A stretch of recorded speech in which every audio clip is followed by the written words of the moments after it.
श्रीगुरवे नमः। ॐ शान्तिः शान्तिः शान्तिः। गुरुर्ब्रह्मा गुरुर्विष्णु गुरुर्देवो महेश्वरः गुरुर्साक्षात् परब्रह्म तस्मै श्रीगुरवे नमः। तस्मै श्रीगुरवे नमः। प्रणाम भगवान। स्वामी राम तीर्थ जी का ग्रंथ वेदांत शिखर से, और उसका अध्याय चल रहा है वेदांत विषय कुछ प्रश्नों के उत्तर। स्वामी जी मैं ब्रह्म हूं, इस बात को समझा रहे थे। उसमें उन्होंने कहा कि जब हिंदू कहता है मैं ब्रह्म हूं, तब सावधान। ब्रह्म या परमेश्वर शब्द कोई उपाधि नहीं, कोई गुण नहीं, कोई पोशाक नहीं जो तुम अपने आप को वही तुच्छ मिथ्या अहंकार समझते हुए अपने ऊपर धारण कर लेते हो।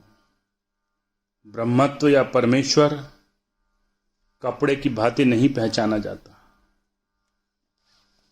वह तो उसका साक्षात स्वरूप है। अब आगे, इसी प्रकार मैं दयालु हूं, मैं देवदूत हूं, एक प्रकार का कथन है। और जब हिंदू कहता है मैं परमेश्वर हूं, तो यह दूसरी तरह का कथन है।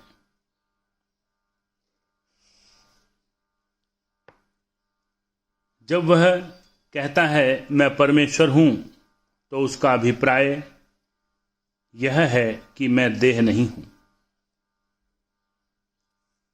जो तुम मुझे समझते हो मैं वह नहीं हूं। तुम मुझे भ्रम से मांस और रक्त, हड्डियां और नसें समझते हो, किंतु बात ऐसी नहीं है। मैं हड्डियां नहीं हूं, मैं नसें नहीं हूं, मैं ये 3.5 हाथ का पिंजड़ा नहीं हूं, मैं न मन हूं न बुद्धि। मैं तो आदि स्रोत हूं, मैं असली शक्ति हूं, मैं तो स्वयं सत्य हूं, ब्रह्म हूं, सच्ची शक्ति हूं, वही केवल वही मैं हूं, उसके सिवा कुछ नहीं।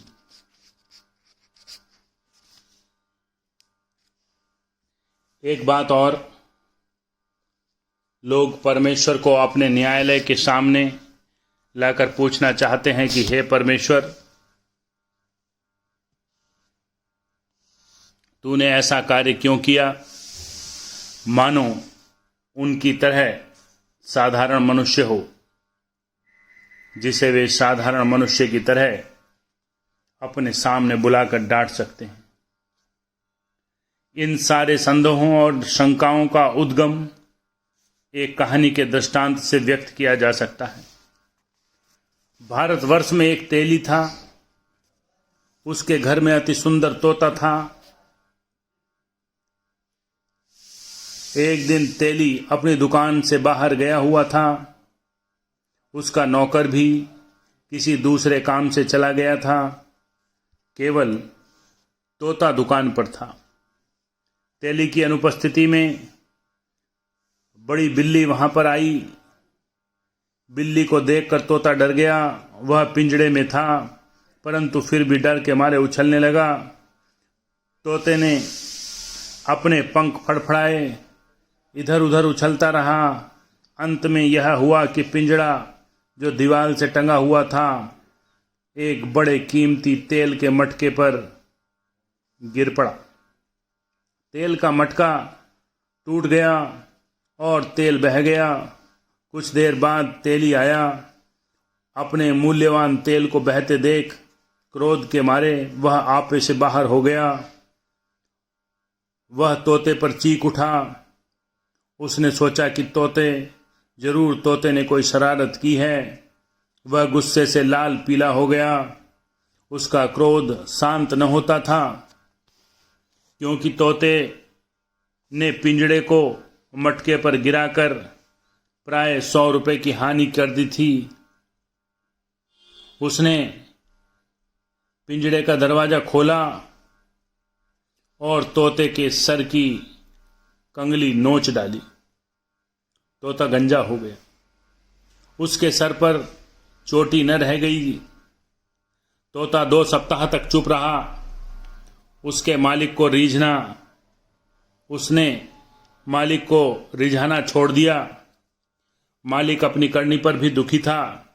2 सप्ताह के बाद एक ग्राहक तेली की दुकान पर आया। यह ग्राहक उस समय नंगे सर था। भाग्य से वह भी गंजा था।